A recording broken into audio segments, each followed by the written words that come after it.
My mother-in-law ruined my entire honeymoon, and I can't thank her enough for it. The months leading up to the wedding were exhausting. Noah and I had yielded on the venue, the catering, and even the bridal party size just to appease his overbearing mother, Nicole. All we had left was our 2-week escape to the Amalfi Coast, or so I thought. 3 days before we were supposed to walk down the aisle, I was lying in bed when my laptop pinged at 11:14 p.m. It was an automated receipt from our boutique Italian travel agency. The subject line read, "Confirmation, party of 3 upgrade for private catamaran tour." I opened the attachment, my blood running cold. Nicole hadn't just booked the same hotel. She had systematically called our agent, pretended to be me, and added herself to every single private excursion we had scheduled. The next evening at our rehearsal dinner in downtown Chicago, Nicole clinked her glass and stood up. She beamed at the 70 guests and pulled out a velvet box. "To the happy couple," she announced loudly, "and to the memories we'll make next week. I've bought us matching monogrammed luggage tags for our Italian adventure." Noah's cousin snickered into his napkin, clearly in on the joke. Noah just stared at his plate, paralyzed. I excused myself to the bathroom, locked the door, and immediately called my dad, who happens to be a corporate travel fixer. Within 45 minutes, I had entirely torpedoed our Amalfi Coast itinerary. I transferred our non-refundable deposits to a secluded, 5-star alpine chalet in Zermatt, Switzerland. It cost me an extra $4,200 from my personal savings account, but picturing Nicole wandering around southern Italy looking for us was worth every single penny. I swore my dad to absolute secrecy. "Are we really doing this?" Noah whispered on Sunday morning as our Uber pulled up to O'Hare Terminal 5. We were checking into our Swiss air flight, while Nicole was presumably boarding her Alitalia connection 2 terminals away. "We absolutely are," I replied, tossing my SIM card into the trash. It was the first time Noah didn't flinch at the thought of defying his mother. He actually smiled. By Tuesday, we were drinking mulled wine in a heated outdoor jacuzzi overlooking the Matterhorn. Meanwhile, chaos was unfolding 500 miles south. Nicole had landed in Naples with 4 massive suitcases and a custom itinerary, only to realize we were utterly untraceable. The hotel manager informed her that Mr. and Mrs. Hayes had never arrived. She spent the next 48 hours terrorizing the concierge, calling Noah's old college buddies, and sending increasingly hysterical voice notes to my sister. On Thursday, she attempted to go on the luxury catamaran tour alone, but without Noah there to pay the remaining €800 balance, the captain left her standing on the docks. The real kicker came on our final weekend. Because Nicole had hijacked our booking without actually double-checking her own documentation, she didn't realize her passport was 3 weeks away from expiring. Italian authorities flagged her at the Naples airport when she tried to fly back, temporarily detaining her due to a strict transit regulation. Noah finally turned his iPad on to check his work email, only to find 20 frantic messages from the US consulate. She was demanding we immediately wire her €2,500 for emergency travel documents and an expedited flight. Noah didn't panic. He didn't rush to fix it. He didn't even apologize for her situation. He simply forwarded the consulate's email to his dad, replied, "We're in the Alps, handle your ex-wife," and closed the iPad. The silence that followed was the most expensive, luxurious thing I've ever tasted. For 3 years of our relationship, Nicole had been the background noise of our lives, a constant hum of advice that sounded like commands and favors that were actually traps. Watching Noah set that iPad down was like watching a man put down a lead backpack he'd been carrying for a decade. He looked lighter. He looked like the man I actually married, not the son she had spent 30 years curating. We spent the rest of that afternoon wandering through Zermatt, buying overpriced chocolate and leather-bound journals we knew we'd never write in. It felt like we were finally breathing. But the thing about people like Nicole is that they don't just accept silence as an answer. They interpret it as a challenge. When we landed back at O'Hare, I expected a scene. I expected her to be standing at international arrivals with a lawyer or a priest or a megaphone. Instead, my phone, which I'd finally turned back on after getting a new SIM, stayed eerily quiet for the first hour. No texts, no missed calls, just a single notification from our home security app. Motion detected, front door, 2:14 p.m. Motion detected, front door, 2:18 p.m. Motion detected, living room, 2:22 p.m. My heart did a slow, painful roll in my chest. Nicole didn't have a key. She had never been given one because I'd made that a hill to die on during the engagement. But then I remembered the emergency set we'd left with Noah's sister, Maya. Maya, who was 22 and could be guilt-tripped into giving up her firstborn if Nicole used the right tone of voice. "Noah," I said, sliding the phone across the backseat of the Uber. "She's inside the house." Noah looked at the screen. The color drained from his face, replaced by a hard, flat anger I hadn't seen before. He didn't say a word. He just leaned forward and told the driver, "Change of plans. We need to get to Lincoln Park as fast as humanly possible. I'll double the tip." We didn't even unload the luggage when we arrived. We left the suitcases on the sidewalk and walked up the steps. The front door was unlocked. Not just unlocked, the deadbolt had been turned back. The house smelled like heavy floral perfume and something metallic. We walked into the kitchen to find Nicole sitting at our island. She wasn't screaming. She wasn't crying. She was calmly going through a stack of our mail with a letter opener she'd found in my desk. On the counter next to her sat her 4 massive suitcases, still tagged with the Naples airport stickers. She looked exhausted, her hair a mess, but her eyes were sharp. "The locks are going to be changed by 5 o'clock, Noah said. "No, hello. No, how are you?" Just that. Nicole didn't even look up from a bank statement she was reading. "I had to wait 3 hours at the consulate in Rome, Noah. I was humiliated. I was treated like a common criminal because your little stunt left me without a support system in a foreign country. My blood pressure hit 160. I could have had a stroke. You shouldn't have been there," I said, stepping forward. "You stole our itinerary, Nicole. You tried to crash a honeymoon. That's the behavior of a stalker, not a mother." She finally looked at me, and the mask slipped. It wasn't sadness. It was pure, unadulterated venom. I was making sure my son was taken care of, and it's a good thing I came back early. "Do you know what I found in the guest room closet while I was looking for a place to put my things?" She reached into her designer handbag and pulled out a small manila envelope. It was thick, stuffed with papers. My stomach dropped. That envelope didn't belong to me, and it didn't belong to Noah. It was something my father had given me the day before the wedding, legal documents regarding the restructuring of my family's estate that I hadn't even had time to read yet. "I see your father has been very busy," Nicole whispered, sliding a document across the marble. "Did no one know you were planning to to move your entire inheritance into a shielded trust before the ink on the marriage certificate was even dry? Or were you waiting until after the bliss wore off to tell him he's officially excluded from your family's future? I looked at Noah. He was looking at the paper. It was a standard premarital asset protection document my dad had insisted on, but the way Nicole was framing it and the timing of it made it look like a betrayal. Noah, I haven't even opened that yet, I started, but Nicole cut me off. She doesn't trust you, Noah. She treats you like a project, just like her father treats his employees. I came to Italy to protect you from being a third wheel in your own life, and look what I found. I'm the only one who actually has your back. She wasn't just ruining the honeymoon anymore. She was trying to dismantle the marriage before we'd even put the wedding gifts away. The room felt smaller, the air thicker. Noah picked up the paper, his eyes scanning the legalese, and for a second, I thought the trip to Zermatt hadn't been a victory at all. I thought it might have been the last few days of peace I'd ever have with him. He turned to the second page. The kitchen was dead silent, save for the rhythmic clicking of the wall clock above the fridge and the sharp, deliberate sound of Noah flipping the thick, watermarked paper. I stood frozen by the entryway, my hands still gripping the handle of my carry-on. Nicole didn't move either. She just sat there on our bar stool, sipping a glass of our filtered water, watching her son's face with a look of eager anticipation. She was waiting for the explosion. She was waiting for the moment Noah realized I was the villain, not her. Noah finished reading the second page. He didn't turn to the third. He slowly placed the document back down on the cold marble of the island. He didn't look at me. He looked at his mother. "Where did you find this exactly?" he asked. His voice was completely flat. There was no inflection, no anger, just a hollow kind of curiosity. "I told you," Nicole said, her tone softening into that practiced, syrupy register she used whenever she wanted to play the victim. "I was in the guest room. I was looking for somewhere to unpack my things, since I clearly wasn't welcome on my own vacation. The envelope was just sitting there, practically open. It was in a closed box, at the back of the top shelf in the closet," I said. My voice shook, but not from fear. The sheer audacity of her sitting in my house, drinking my water, while trying to detonate my marriage was making my skin hot. My dad handed it to me in the valet line right after the rehearsal dinner. I shoved it in a shipping box we hadn't unpacked yet because I didn't want to deal with it until after the honeymoon. Nicole rolled her eyes, a heavy, dramatic gesture. "Oh, please. You didn't want to deal with it because you knew exactly what it was. You've been planning to lock Noah out of your family's money since day one. You treat him like a charity case." "Mom," Noah said. The single word cut through the air like a whip. It was sharp enough that Nicole actually flinched. Noah finally looked at me. His eyes were red-rimmed from the flight, but they were scanning my face, looking for something. "Did you know what was in here?" he asked quietly. "I knew it was an asset protection draft," I told him, looking him dead in the eye. I wasn't going to lie. I wasn't going to play Nicole's game. My dad mentioned it when we got engaged. He said it was standard for the company structure. I told him I didn't care and didn't want to look at it. "I haven't signed a single thing, Noah. I haven't even read it." Noah held my gaze for 3 long seconds. I felt every single beat of my heart in my throat. If he didn't believe me right now, the marriage was effectively over. Nicole had won. She had successfully planted the seed of doubt that would grow into a resentful, suffocating weed, choking out whatever we had built. Then, Noah blinked. He reached out, picked up the thick stack of papers, and without looking away from me, ripped them perfectly in half. Nicole let out a sharp gasp, practically jumping off the bar stool. "Noah, what are you doing? Those are legal." He placed the torn halves on top of each other and ripped them again, the thick paper groaning under the force of his hands. He tossed the shredded pieces into the trash can next to the island. "I don't care about her dad's money," Noah said, finally turning to face his mother. The flat calmness was gone, replaced by a deep, vibrating anger that seemed to radiate off him. "I care that my wife and I just walked into our home to find you going through our mail. I care that you used Maya's emergency key to trespass." "Trespass?" Nicole's voice cracked. Her face flushed a deep, ugly red. "I am your mother. I flew halfway across the world for you. I was humiliated by Italian customs because of your little prank. I had to sit in a holding room for 6 hours, Noah. 6 hours. Do you have any idea what that did to my nerves?" "You weren't there for me," Noah said, stepping closer to her. "You were there for you. You hijacked our honeymoon because you cannot stand the fact that I have a life that doesn't revolve around managing your emotions. You lied to our travel agent. You committed fraud to get on those excursions." "I was upgrading them," she shrieked, slamming her hand on the counter. The glass of water wobbled. "I paid for the catamaran. I paid for the extra hotel suite. And who paid for your emergency flight back?" Noah asked, his voice dropping to a dangerous whisper. "Because I know your credit cards were maxed out. You complained about it for a month before the wedding. Who paid the 2,500 euros to get you out of Naples, Mom?" Nicole's mouth opened, but no sound came out. She looked away, her eyes darting toward her 4 massive suitcases sitting by the fridge. "Did you take money from Maya?" Noah demanded. She offered. Nicole muttered defensively, refusing to make eye contact. "Your sister understands that family takes care of family, unlike some people." She shot a venomous glare in my direction. Noah closed his eyes and pinched the bridge of his nose. He took a deep, shuddering breath. When he opened his eyes again, the exhaustion on his face was absolute. It was the look of a man who realized the backpack he thought he'd put down in Switzerland had actually been strapped to his chest the whole time. "Pack whatever you unpacked," Noah said. "You have 5 minutes." "Excuse me?" Nicole bristled, standing up straight. "I just got off a 14-hour travel day. My condo is currently sublet for the month because I thought I was going to be in Europe with my son. I am exhausted, my blood pressure is through the roof, and I am not going anywhere." "You are not sleeping in this house," Noah said. "Not tonight. Not ever again. You are throwing your own mother out onto the street?" She crossed her arms, anchoring her feet to the floor. "I'd like to see you try. What are you going to do, Noah? Call the police? Have them drag me out in front of the neighbors?" The threat hung in the air, ugly and heavy. She was calling his bluff. She knew Noah hated scenes. She knew he hated public embarrassment more than anything else in the world. For his entire life, she had used his desire for peace as a weapon against him. If she just dug her heels in hard enough, if she made it uncomfortable enough, he would eventually fold. He always folded. I watched Noah's hands curl into fists at his sides. He looked at the suitcases. He looked at the torn paper in the trash can. Then, he reached into his pocket and pulled out his phone. He didn't dial the police. He opened his banking app. "I am transferring $500 to your checking account," Noah said, his thumbs moving quickly over the screen. "That is enough for 3 nights at the Courtyard Marriott by the highway, plus meals. You have exactly 3 minutes to get your bags out of my kitchen, or I am carrying them to the curb myself and locking the door behind you. Whether you are outside with them or still standing in here is up to you. And Nicole stared at him, genuinely shocked. The bluff had been called, but not in the way she expected. He wasn't making a scene. He was just quietly, methodically removing her safety net. You're choosing her, Nicole whispered, her voice trembling. Real tears finally sprang to her eyes, thick and fast. Over your own mother. After everything I sacrificed for you. I chose her when I put the ring on her finger, Noah said, not looking up from his phone. Transaction complete. 2 minutes left. Mom. For a second, I thought she was going to scream. Her chest heaved and her hands shook as she grabbed her designer handbag off the stool. But the cold, unmovable wall Noah had put up finally broke her. She grabbed the handles of 2 of her massive suitcases and yanked them toward the hallway. They clattered loudly against the hardwood floors. You're going to regret this, Noah, she spat, struggling to pull the heavy bags over the threshold of the front door. When she's done with you. When her family decides you're not good enough for their little empire, don't come crying to me. ASCII. Noah walked over, grabbed the remaining 2 suitcases, and carried them out to the front porch. He set them down next to her without a word. Nicole glared at him, her mascara running down her cheeks, looking small and pathetic under the harsh glow of our porch light. Noah stepped back inside and shut the door. He turned the deadbolt with a loud, definitive click. We stood in the hallway, the silence of the house pressing in on us. It didn't feel like a victory. It felt like we had just survived a car crash and were standing on the side of the road, staring at the wreckage. Noah slowly walked back into the kitchen. He leaned against the island, bracing both hands on the marble, and let his head drop between his shoulders. He breathed in, a ragged, uneven sound. I walked over and put my hand on his back. His shirt was damp with sweat. He didn't pull away, but he didn't lean into my touch either. He just stood there, staring at the trash can where the torn pieces of the trust document lay. Noah, I said softly. I need you to tell me the truth, he said, his voice completely hollow. He didn't lift his head. I did tell you the truth, I said. I didn't read it. I didn't ask for it. My dad. I know, he interrupted, finally pushing himself up and looking at me. The anger was gone, replaced by a quiet, deep hurt that was so much worse to look at. I know you didn't read it, but I did. My stomach dropped. Noah, it's just lawyer talk. It doesn't mean anything. Page 4, section 3, Noah recited, his eyes locking onto mine. In the event of dissolution of marriage, the spouse, Noah Hayes, waives all rights to the primary residence, regardless of mortgage contributions made from joint accounts. He paused, letting the words hang in the heavy air. Did you know your dad bought this house through an LLC? I froze. The house. My dad had helped us with the down payment as a wedding gift. It had been a massive relief at the time, allowing us to keep our savings intact. He had handled the paperwork through his firm's real estate broker to save us the headache. He put it in my name, I said, my voice faltering. He told me he put the deed in my name. He put it in a subsidiary trust, Noah said quietly, controlled by your family's estate. I'm not on the deed. And according to that document my mother just found, if we ever get divorced, I don't see a dime of the equity I've been paying into for the last 6 months. I felt the blood drain from my face. My dad had lied to me. Or, at the very least, he had deliberately obscured the truth under a mountain of corporate legalese, knowing I wouldn't double-check his work. He had protected his investment, and in doing so, he had completely undermined my husband. Noah, I swear to God I had no idea, I pleaded, stepping closer to him. I will call him right now. We'll fix it. We'll put your name on it. Noah shook his head slowly, taking a half step back. The movement was small, but it felt like a canyon opening up between us. It's not about the house, he said, his voice cracking slightly. It's about the fact that your dad looked me in the eye at the rehearsal dinner, shook my hand, welcomed me to the family, and then handed you an envelope that effectively treated me like a hostile takeover. He let out a dry, humorless laugh. My mother tries to sabotage us because she's crazy. Your dad tries to sabotage us because he thinks I'm a liability. Before I could answer, before I could even try to defend myself against a betrayal I hadn't committed, my phone buzzed in my pocket. I pulled it out. It was a text from Maya. She's at my apartment. She's hysterical. I can't believe you guys did this to her. Also, the bank just flagged my checking account because she tried to pull another $1,000 out to pay for the Marriott. Noah, you need to call me right now. Dad is furious. I stared at the screen, the words blurring together. Nicole hadn't gone to the hotel. She had gone straight to Maya's, and she had already managed to drag Noah's father into it. The man who had laughed at the consulate email was now apparently turning on us. I looked up at Noah. He was still watching me, the ghost of a defeated smile on his face. What does it say? He asked. I handed him the phone. He read the message, his jaw tightening. He didn't hand the phone back. He just set it down on the counter next to the empty space where the legal document had been. I need to take a shower, he said softly. I just need to wash the airports off me. He walked out of the kitchen, his footsteps heavy on the stairs. I stood alone in the center of the room, listening to the water turn on overhead. The house was finally quiet, but it didn't feel like ours anymore. It felt exactly like what my father had made it, an asset. And Nicole, despite being locked out in the cold, had managed to do exactly what she came to do. She had found the crack in the foundation, and she had taken a sledgehammer to it. I didn't wait for him to come back downstairs. I pulled up my dad's contact in my phone and hit call. It rang 3 times before he picked up, the background noise of a busy restaurant bleeding through the speaker. Hey kiddo, my dad said, sounding entirely too cheerful for the reality I was currently standing in. You're back early. Thought you weren't landing until, is the house in an LLC? I cut him off. I didn't yell, but my voice was shaking so hard I had to brace my free hand flat against the kitchen counter. Did you put the deed to our home in a subsidiary trust? The background noise on his end suddenly got quieter, like he was stepping out onto a patio or into a hallway. The silence that stretched between us was all the answer I needed, but I needed him to say it. Who showed you the draft? He asked. His tone had instantly shifted from father of the bride to boardroom negotiator. Cold, pragmatic. It wasn't a draft, Dad. It was in the envelope you gave me. The one Nicole just broke into our house and found. Nicole was in your house? He sighed, a heavy, irritated sound. Christ, that woman is a menace. Have you called the police? Stop trying to change the subject. I gripped the edge of the marble island. You told me the down payment was a wedding gift. You told me the paperwork was just a formality. Noah has been paying half the mortgage out of his salary for 6 months, and his name isn't even on the deed. If we divorce, he gets nothing? It's standard asset protection, my dad said, his voice maddeningly calm. You're my only daughter. You stand to inherit a significant portfolio. Noah is a great guy, but he comes from a chaotic background. Look at his mother. You think I'm going to let that woman anywhere near our family's capital if things go south? I insulated the property. It's for your your own good. You lied to me. I managed risk, he corrected smoothly. You didn't want to read the paperwork, remember? You told me to handle it, so I handled it. If Noah has a problem with a safety net, that says more about his intentions than mine. I hung up. I couldn't listen to another word. He sounded exactly like Nicole. They were two sides of the exact same coin, manipulating us, lying to us, and wrapping it up in the suffocating excuse of protecting us. I walked over to the trash can, staring down at the torn pieces of the trust document. Noah was right. His mother sabotaged us with hysteria, and my father sabotaged us with paperwork. The water stopped running upstairs. I took a deep breath, trying to steady my racing heart, and walked up to our bedroom. The door to the ensuite bathroom was open. Steam was billowing out into the room. Noah was standing by the closet, a towel wrapped around his waist, pulling a duffel bag off the top shelf. What are you doing? I asked. My voice sounded small, pathetic even to my own ears. I'm packing a bag, he said. He didn't look at me. He just started pulling t-shirts and underwear out of his dresser drawers and tossing them into the canvas bag. Noah, please, don't leave. We need to talk about this. There's nothing to talk about right now, he said, zipping his toiletry bag and throwing it on top of his clothes. Your dad lied. You didn't know, and I believe you. I really do. But I cannot sleep in this house tonight. I can't look at these walls and know that your father owns them, and that he engineered it so I'd be out on the street if we ever hit a rough patch. I'll transfer it, I said desperately. I'll call a lawyer tomorrow, first thing in the morning. We'll get it out of the LLC, we'll put your name on it, whatever it takes. I don't care about his money. Noah finally stopped packing. He leaned his hands on the dresser, hanging his head. It's not that simple. If you try to pull it out of the trust, your dad is going to fight you. He'll threaten to cut you off. He'll make it a war. And honestly, I don't have the energy for a war right now. I just spent 2 weeks dodging my mother across an ocean, and I came home to find out I have to dodge your father in my own living room. He pulled on a pair of jeans and a plain gray t-shirt. He looked exhausted. The brief, triumphant spark I'd seen in his eyes when we were in Switzerland was completely extinguished. Where are you going to go? I asked, tears finally spilling hot down my cheeks. Please don't go to Maya's. Nicole is there. It'll just be a feeding frenzy. I'm not going to Maya's, he said. He picked up his phone from the nightstand. I'm going to grab a hotel room downtown, just for a night or two. I need to think. I need to figure out what the hell we're actually building here, because right now, it feels like we're just squatting in our parents' crossfire. He slung the duffel bag over his shoulder. I wanted to block the door. I wanted to beg him to stay, but I knew if I pushed him right now, I'd just be doing exactly what our parents did, ignoring his boundaries to make myself feel better. So I stepped aside. I followed him down the stairs. He stopped by the front door, slipping his shoes on. He looked around the entryway, his eyes lingering on the framed wedding photo we'd hung just 3 weeks ago. We looked so happy. We looked like we thought we were untouchable. I love you, he said quietly, his hand on the doorknob. I'm not walking out on the marriage. I'm just walking out of this building. I'll call you tomorrow. I love you too, I whispered. The door clicked shut, the deadbolt engaged. I was alone in a house I supposedly owned, feeling like an absolute stranger. I walked back into the kitchen and sat down on the bar stool Nicole had vacated less than an hour ago. The silence in the house was deafening. I looked at my phone, still sitting on the counter. Maya's text was still on the screen. Dad is furious. I unlocked the screen and called Maya. She answered on the first ring. Is Noah with you? She demanded immediately. She sounded frantic, her voice tight with stress. In the background, I could hear someone crying loudly. It was the unmistakable theatrical sobbing of my mother-in-law. No, I said, keeping my voice as steady as possible. Noah went to a hotel. I'm at the house alone. A hotel? Maya repeated, sounding genuinely bewildered. Why? Wait, did you guys kick mom out? She broke into our house, Maya. She used your emergency key, which you weren't supposed to give her, and she broke in. She told me you left the door unlocked for her so she could drop off wedding gifts. Maya cried defensively. She said she was just bringing the mail in, and then Noah started screaming at her and threw her luggage into the street. I rubbed my temples, feeling a massive headache blooming behind my eyes. Maya, she's lying. She stole our itinerary, went to Italy, got stranded, came back, let herself into our home, and went through our private financial documents. Noah told her to leave. Well, she's here now, and she's a wreck, and Dad is on his way over. That made me pause. Noah's parents had been divorced for 15 years. They despised each other. His dad, Richard, lived in the suburbs and actively avoided Nicole at all costs. The fact that he was driving into the city on a Friday night meant something had gone very, very wrong. Why is Richard coming over? I asked. Maya hesitated. The crying in the background hitched, then grew louder. Because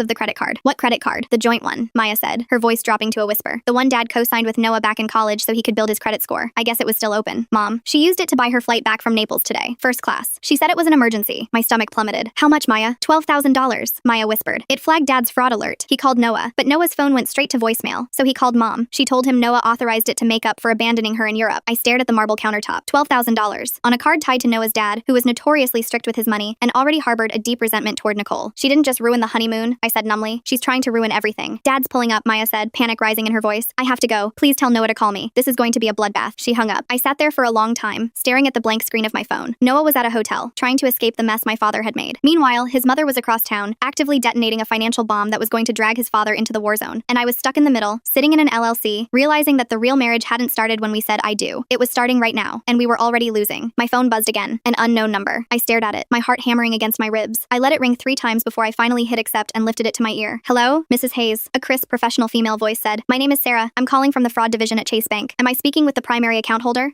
Yes, this is her. I'm calling regarding a suspicious transfer initiated 10 minutes ago from your joint checking account. A wire transfer of $18,000 was scheduled to an external account under the name Nicole Hayes. Can you confirm if you authorized this transaction? No, I said, my voice dropping to a harsh, panicked whisper. No, I absolutely did not authorize that. Cancel it. Do not let that transfer go through. I am canceling the wire request now, Mrs. Hayes, Sarah said, her tone remaining steady and practiced. I will also be placing a hard freeze on the joint checking and associated savings accounts to prevent any further unauthorized withdrawals. You and Mr. Hayes will need to visit a physical branch with 2 forms of identification to lift the hold and establish new account numbers. I closed my eyes, pressing the heel of my hand against my forehead. How did she even initiate it? She doesn't have our passwords. The request was made via our automated telephone banking system, followed by a representative override, Sarah explained. The caller verified Mr. Hayes' social security number, his date of birth, his childhood street address, and his mother's maiden name. A bitter, hysterical laugh clawed its way up my throat. Of course she did. She was his mother. She knew all the answers to his security questions because she was the answer to half of them. She had his bank statements, I said, remembering the stack of mail she'd been casually reading with my letter opener when we walked in. She had our routing numbers from the mail. As a precaution, I strongly advise you to check for any missing checks, debit cards, or other sensitive documents, Sarah said. The freeze is active as of right now. Any scheduled auto pays, including mortgages or utilities, will be declined until you resolve this in a branch. Understood. Thank you. I hung up and immediately dialed Noah's number. It rang once and went straight to voicemail. He had either turned his phone off or blocked my number for the night. I texted him instead. Urgent. Your mom just tried to wire $18,000 out of our joint account using your SSN over the phone. Chase caught it and froze everything. We have zero access to our money until we go to a branch together. Call me the second you see this. I threw the phone onto the island and practically ran back into the guest room. The bed was unmade where she had apparently taken a nap, and the closet doors were wide open. I dropped to my knees and pulled out the shipping box where I'd stashed the envelope from my dad. The envelope was gone, obviously, but beneath it was a small, fireproof lockbox we used for important documents. We hadn't bolted it down yet because we'd only moved in 2 months ago. The key was usually kept in the top drawer of Noah's nightstand. I sprinted to our master bedroom, yanked open Noah's nightstand drawer, and dug through the charging cables and spare change. The key was missing. I ran back to the guest room and tugged on the lid of the lockbox. It popped open effortlessly. Inside, my passport was still there, Noah's passport was still there, but the 2 spare checkbooks for our joint account were gone. And, making my stomach turn entirely inside out, so was the folder containing Noah's birth certificate and his physical social security card. She hadn't just been looking for a place to put her things. She had systematically ransacked the house while we were flying over the Atlantic. She took his documents. She took his identity. It was a terrifyingly calculated move. If she could drain his money and hold his documents hostage, he wouldn't be able to travel. He wouldn't be able to rent an apartment. He wouldn't be able to escape her. She was literally trying to clip his wings so he'd have no choice but to crawl back into her nest. My phone started ringing from the kitchen. I dashed back out, hoping it was Noah. It was Richard, Noah's dad. I answered it on the first ring. Richard, please tell me you've talked to him. Is my son there? Richard's voice was a low, terrifying rumble. I had only met the man a handful of times. He lived in a cabin up in Wisconsin and preferred fishing to socializing, but he had always been polite, if a bit gruff. Right now, he sounded like he was ready to commit murder. He's not here, I said, trying to keep my voice from shaking. He left about 20 minutes ago. He went to a hotel downtown because of, well, everything. You mean because his psychotic mother broke into your house and then maxed out a line of credit I opened for him when he was a sophomore in college? Richard snapped. She charged $12,000 to an American Express card that hasn't seen the light of day in 6 years. I got the alert while I was eating dinner. I called Nicole, and do you know what she told me? That Noah told her to do it, I said tiredly. Maya told me. She told me Noah was too ashamed to admit he ruined her vacation, so he gave her the card number as an apology. I knew it was garbage the second it left her mouth, but the credit card company doesn't care. As far as they're concerned, it's a family dispute, not fraud, because she's his mother and she had the physical digits. Richard, it gets worse, I said, leaning heavily against the refrigerator. She just tried to wire $18,000 out of our joint Chase account. They caught it and froze the account, but I just checked our lockbox. She stole his birth certificate, his social security card, and our spare checkbooks. Dead silence on the other end of the line, the kind of silence that feels heavy and dangerous. She took his papers, Richard finally said, his voice dropping an octave. Yes, that woman, Richard breathed, the anger shifting into something colder and much more absolute. She pulled this exact same stunt during our divorce. She emptied the accounts, hid the passports, and told everyone I was having a mental breakdown and couldn't be trusted with my own assets. She's trying to isolate him. She thinks if she strips him of his money and his identity, she can force him to live with her. He won't do that, I said, though the conviction in my voice wavered slightly. Noah had just walked out of our house because he felt completely financially exposed by my father. Now his mother had stripped him of his actual money. He was sitting in a hotel room right now with a duffel bag, a deactivated debit card, and nothing else. You don't understand how she operates, Richard said grimly. She creates a crisis, waits for the target to panic, and then swoops in playing the savior. She's going to wait until his cards get declined at that hotel, and then she's going to show up to rescue him. Do you know which hotel he went to? No, he just said downtown. Find out. Call every Marriott, Hilton, and Hyatt in the loop if you have to. If he uses his own credit card, she might have the login for that too. If she sees the pending charge, she'll know exactly where he is. I'll start calling, I promised. I'm 10 minutes away from Maya's apartment, Richard said. I'm going to get my son's documents back, and I'm going to make sure that woman understands what happens when she steals from me. You find Noah. Call me when you have him. Add. He hung up. I pulled up my laptop and opened Google Maps, centering it on downtown Chicago. I typed in hotels and stared at the hundreds of little red pins dotting the grid. Finding him manually was going to take hours. I picked up my phone and opened our Find My Friends app. Noah and I had shared our location since our second year of dating. It was mostly for convenience, knowing when the other was leaving work or stuck in traffic. I tapped his icon. Location. Not available. He had turned it off. My chest tightened. He hadn't just wanted a night away to think. He wanted to be completely off the grid. He was hiding from his mother, from my father, from all the toxic strings pulling at him. And by turning off his location, he was hiding from me too. I sat at the kitchen island, staring at the empty space where the trust document had been, and felt a profound, suffocating sense of failure. We had been married for exactly 3 weeks. The honeymoon was over, and we were already completely shattered. I opened my text thread with him again. I needed him to know I was on his side. I know you're angry, and I know you need space, I typed, but your mom took your birth certificate and SSN card from the lockbox. She tried to steal $18K. Your dad is on his way to Maya's to confront her about the Amex. Please just tell me you're safe. I won't come to you if you don't want me to. Just let me know you're okay. I hit send. It delivered as a blue iMessage. He had Wi-Fi, at least. 5 minutes passed, then 10. I was just about to start dialing hotels alphabetically when my phone buzzed with an incoming call. It wasn't Noah. It was my sister, Chloe. Chloe was a corporate litigator who worked 2 floors down from our dad's executive suite. She was sharp, ruthless, and usually the smartest person in any room she walked into. We had a good relationship, mostly because we had established a mutual non-aggression pact regarding our dad's overbearing nature early in life. Tell me you didn't yell at Dad, were her first words when I answered. I did more than yell, I said, rubbing my tired eyes. I hung up on him. Did he call you to complain? No, he called me to draft an injunction, Chloe said, her voice entirely devoid of its usual sarcastic lilt. What the hell is going on over there? Dad called me 10 minutes ago demanding I pull the property records for your house and prepare a cease and desist letter for Nicole Hayes. He wants to sue Nicole? I asked, completely bewildered. For what? Trespassing? For blackmail? Chloe said. Dad said Nicole called him. I stopped breathing for a second. Nicole called Dad? How does she even have his number? She probably got it from the wedding guest list spreadsheet. I don't know, Chloe said impatiently. The point is, she called him from Maya's apartment. She told him she had physical possession of the unexecuted trust documents. She told him she knows the house is held in an LLC to deliberately defraud Noah of marital equity. It's not defrauding him, it's just shady asset protection, I stammered, trying to make sense of the legal web snapping shut around us. To a judge in a messy divorce, it looks exactly like fraud, especially since Dad facilitated the down payment using joint marital funds, Chloe corrected sharply. But that's not the worst part. Nicole told Dad that unless he liquidates the LLC and signs the deed over to Noah solely to Noah, she is going to take the documents to the Chicago Tribune and tell them that our father's firm uses dummy corporations to hide assets and evade property taxes. I literally had to sit down. My knees completely gave out. I hit the kitchen floor, my back against the cabinets. She's trying to extort him, I whispered. She's a lunatic, Chloe agreed. Dad's tax structures are perfectly legal, but the optics are terrible. If a story runs saying a major Chicago developer is hiding residential property in shell companies to screw over his own son-in-law, it tanks the firm's public image right before the city council votes on the waterfront zoning permits next month. Dad is furious. He's talking about hiring private security to go to Maya's apartment and retrieve the documents by force. No,